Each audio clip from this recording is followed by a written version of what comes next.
Jaha duduk di depan Igeol, menatapnya tajam tanpa sedikit pun gentar. Igeol menyeringai, menyandarkan tubuhnya ke kursi dengan penuh percaya diri. Hari ini hari yang baik bagi kami, Zhou bersaudara. Kami akhirnya mendapat persetujuan dari klan Black Rabbit untuk secara resmi mendirikan faksi di prefektur Iliang. Dan sekarang, seorang pelayan sialan yang bahkan tak bisa membuat sup mie ayam dengan benar justru bikin keributan di rumah bordil. Ia mendengus kecil sebelum melanjutkan dengan nada mengejek. Li Jaha, berikan aku 3 alasan kenapa aku harus membiarkanmu tetap hidup sebelum mereka selesai menggali lubang. Jaha hanya tersenyum mendengar itu. Igeol mengernyit, ekspresi kesombongannya sedikit memudar. Kenapa kau tertawa? Jaha mengangkat bahu santai. Haruskah aku menangis? Nada ejekan Igeol langsung hilang. Amarah menggelegak di wajahnya. Ia mengangkat tangannya, lalu berteriak, dasar bajingan. Tanpa pikir panjang, tangannya meraih pisau yang tertancap di meja dan mengayunkannya ke arah Jaha. Namun sebelum pisaunya mencapai sasaran, sesuatu terasa aneh. Pisau itu menghilang. Igeol tertegun.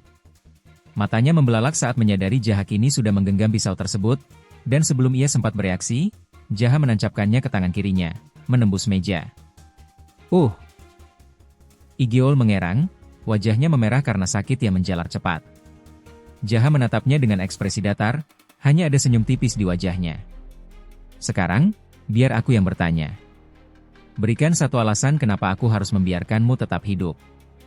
Keringat dingin mengalir di pelipis Igeol. Dalam hatinya, ia mulai bertanya-tanya, apa yang mereka maksud dengan seorang pelayan menyebabkan masalah di rumah bordil? Ini bukan pelayan biasa. Sementara itu, di samping mereka, 3 orang yang bertugas menggali lubang tetap sibuk dengan pekerjaan mereka, tidak menyadari apa yang terjadi. Owner, lubangnya hampir selesai, kata salah satu dari mereka. Igeol, yang masih berusaha menahan rasa sakit, hanya bisa menjawab dengan suara terputus-putus, gali lebih dalam. Baik, owner, jawab mereka serempak. Di sisi lain, Igeol mencoba mempertahankan gengsinya. Ia menarik napas dalam-dalam, lalu berkata, kau pasti mengalami semacam pencerahan. Jadi, aku ucapkan selamat. Dengan sisa tenaga, tangan kanannya bergerak cepat, mencoba meraih leher Jaha untuk mencekiknya. Namun, Jaha sudah lebih dulu membaca gerakannya. Tanpa ragu, ia mencabut pisau dari tangan kiri Igeol dan secepat kilat menancapkannya ke tangan kanannya. Igeol kembali menjerit, kini tangan kanannya tertancap di meja, membuatnya tak bisa bergerak. Jaha menghela napas pelan, tatapannya tetap dingin. Untuk apa kau menggali lubang itu? Igeol menggertakkan giginya, mencoba menahan sakit yang semakin menjadi. Hanya untuk mengancammu. Jaha mendengus, jelas tak percaya. Omong kosong. Tanpa peringatan, ia mencabut pisau dari tangan Igeol. Darah segar mengalir deras di atas meja, bercampur dengan erangan kesakitan yang semakin keras. Malam itu, bukan hanya tanah yang basah oleh keringat para penggali, tetapi juga oleh darah seorang pemimpin yang salah menilai siapa yang sebenarnya berkuasa di sini. Jaha berkata lagi, baiklah, katakan padaku, kenapa aku harus membiarkanmu tetap hidup? Igeol, yang mendapati kedua tangannya sudah berlubang, hanya bisa terdiam. Keringat dingin mengalir di pelipisnya, bibirnya gemetar, tapi tak ada kata-kata yang keluar. Jaha menatapnya dingin. Jadi, kau tidak bisa memikirkan 1 alasan pun? Ya, aku tahu itu. Kau pikir ada alasan bagi orang sepertimu untuk tetap hidup? Kau bukan hanya terlibat dalam jual beli manusia di sini, tapi kau juga tanpa ampun membunuh orang-orang saat keadaan tidak sesuai dengan keinginanmu. Kenalanku termasuk di antara mereka yang kau bunuh. Igeol akhirnya membuka mulut. Jika kau membunuhku, saudara-saudaraku serta klan Black Rabbit tidak akan mengampunimu. Jadi lebih baik kalau... Namun sebelum Igeol bisa menyelesaikan kata-katanya, tiba-tiba tubuhnya tersentak. Matanya melebar, seolah-olah ada sesuatu yang menembus tubuhnya. Pisau yang sebelumnya dipegang Jaha kini telah menancap tepat di ulu hatinya. Jaha menarik napas pelan. Aku menyuruhmu memberikan alasan kenapa kau harus hidup, bukan mengancamku.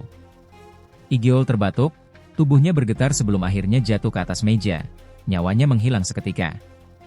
Jaha hanya diam, wajahnya tetap datar, tanpa ekspresi. Perlahan, ia mengalihkan pandangannya ke 3 orang yang masih terus menggali.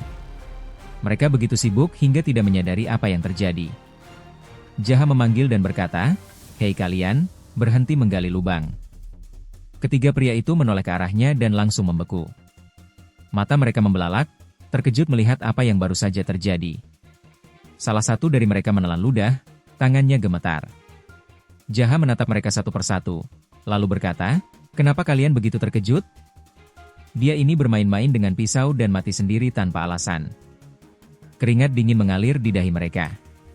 Mereka tahu dengan pasti bahwa pria di depan mereka bukan orang sembarangan. Salah satu pria berbaju hitam akhirnya memberanikan diri bertanya, "Siapa kau sebenarnya?" Jaha menghela napas, sedikit kesal. "Apa yang kau bicarakan?" "Tentu saja aku seorang pelayan dari penginapan Jaha." Pria itu menggeleng pelan. "Aku tidak berpikir seperti itu." Jaha bangkit dari duduknya, namun penuh tekanan saat ia mulai mendekati mereka bertiga. "Jangan ragukan aku. Lepaskan penutup wajah kalian, biar aku lihat apakah aku mengenal salah satu dari kalian." Ketiga pria berbaju hitam itu saling berpandangan sejenak sebelum akhirnya melepaskan penutup wajah mereka. Jaha menyipitkan mata. "Aku tidak pernah melihat kalian di sekitar prefektur Iliang. Apa kalian dari klan Black Rabbit?" Salah satu dari mereka menggeleng. "Tidak, Tuan. Kami baru saja datang ke prefektur Iliang dan telah bekerja di rumah bordil Pearl Blossom." Jaha menatap mereka beberapa saat, lalu berkata, "Benarkah?" Ia menghela napas, lalu menatap ketiganya dengan tajam. "Sekarang kalian pilih, apakah kalian ingin mati di sini, atau kalian akan menguburkan mayat itu dan kembali ke kampung halaman kalian?" Seorang pria berbaju hitam langsung menjawab, "Kami akan kembali ke kampung halaman kami jika Anda membiarkan kami hidup." Pria berbaju hitam lainnya menimpali, "Meskipun aku tidak bisa kembali ke kampung halaman karena alasan pribadi, aku tidak akan pernah kembali ke rumah bordil Pearl Blossom." Sementara itu, orang terakhir menjawab dengan nada serius, "Saya akan melakukan hal yang sama jika Anda membiarkan saya hidup." Jaha yang tidak ingin berlama-lama dengan urusan ini hanya menghela napas. "Kalau begitu, urus mayat ini dan enyahlah." Namun, salah satu pria berbaju hitam tiba-tiba bertanya, "Apa Anda sedang membutuhkan pekerja tambahan untuk di dapur? Aku tidak punya cara lain untuk mencari nafkah jika aku tidak bekerja di rumah bordil Pearl Blossom." Jaha menatap pria itu dengan heran. "Apakah kau seorang juru masak yang hebat? Bisakah kau membuat sup mie ayam?" Pria itu berlutut dengan percaya diri. "Tentu saja bisa. Bukankah itu hal yang paling dasar? Saya yakin bisa membuat sup mie ayam yang sangat enak." Jaha hanya mendengus. "Terserahlah, urus hidupmu sendiri untuk saat ini." Pria itu mengangguk. "Oh, baiklah, saya mengerti. Selamat malam, Tuan." Jaha tidak membalas dan segera bergegas kembali ke dalam penginapan. Saat ia masuk, ternyata seseorang sudah menunggunya, Sung Tae. Jaha menyipitkan mata. "Apa yang kau lakukan di sini?" Ternyata Sung Tae sudah mengamati jalannya pertarungan antara Jaha dan Igeol sejak tadi. Dengan nada kagum, ia berkata, "Anda benar-benar mengalahkan Igeol." Jaha mendengus. "Kau benar-benar pikir aku akan mati oleh orang seperti dia? Kudengar matamu baik-baik saja." Sung Tae tersenyum tipis. "Ini hanya bagian dari rencanaku. Saya telah memberitahu orang-orang bahwa mata saya terluka dan pergi ke dokter, lalu menunggu dan mengamati situasi berkembang. Jika saya tidak melakukannya, saya juga akan ada di sana dan ikut menggali lubang. Seperti yang Anda lihat, saya orang yang sangat cerdas dan berguna bagi Anda. Jadi, apakah Anda mengerti maksud saya?" Jaha menatapnya sebentar sebelum menjawab, "Ya, aku sangat mengerti." Sung Tae tersenyum puas. "Terima kasih. Saya tidak punya pilihan lain untuk tetap hidup. Bagaimanapun juga, apa yang Anda akan lakukan pada dua saudara Zhou lainnya?" Jaha menegaskan dengan nada dingin, "Aku akan membunuh mereka berdua. Jika aku membiarkan mereka hidup, prefektur Iliang akan semakin menderita." Sung Tae mengangguk paham. "Baiklah, saya mengerti. Zhou Ilseum adalah penjahat terburuk di prefektur Iliang. Anda harus ekstra hati-hati saat membunuhnya." Jaha menatapnya sejenak sebelum berkata, "Hei, Sung Tae." Sung Tae langsung menegakkan tubuhnya. "Iya, ada apa?" Lalu Jaha kembali berkata, "Belikan aku makanan. Aku punya minuman keras, Tapi tak ada yang bisa dimakan dengannya. Sung Tae menghela napas. Bukankah kita sedang membicarakan tentang Zhou Ilseong? Jaha menatapnya dengan ekspresi datar, bengong sejenak sebelum menjawab. Sung Tae mengernyit. Apa tidak ada makanan di penginapan ini? Jaha menjawab singkat, tidak ada. Sung Tae mendengus. Alasan yang konyol. Sebuah penginapan tanpa makanan? Baiklah, saya akan membelinya. Jadi, beri saya uang. Jaha menggelengkan kepala. Aku juga tidak punya uang. Sung Tae terkejut. Dulu penginapan ini dikenal sebagai tempat dengan sup mie ayam yang lezat. Tapi bagaimana bisa tempat ini sekarang jatuh sejauh ini? Jaha hanya menanggapinya dengan santai. Terserahlah, jangan khawatirkan itu. Yang penting beli saja banyak makanan. Kau juga bisa membeli beberapa yang kau suka. Jika ada sisa makanan malam ini, kita bisa memakannya besok. Sung Tae menghela napas panjang. Baiklah. Saat Sung Tae mulai berjalan perlahan keluar, Jaha tiba-tiba memanggilnya lagi.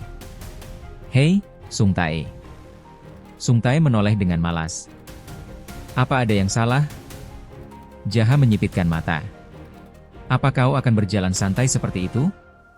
Kau terlihat sangat lambat. Percepatlah. Sung Tae terdiam, kesal, lalu bergumam, astaga, orang ini benar-benar. Sialan. Aku tak pernah berpikir akan menjadi seorang pelayan dari pelayan. Sambil mendengus, ia akhirnya mulai berjalan lebih cepat. Jaha masih berkata, aku menyuruhmu mempercepat langkahmu. Sung Tae akhirnya menyerah, langsung berlari sambil berteriak, oi, sialan.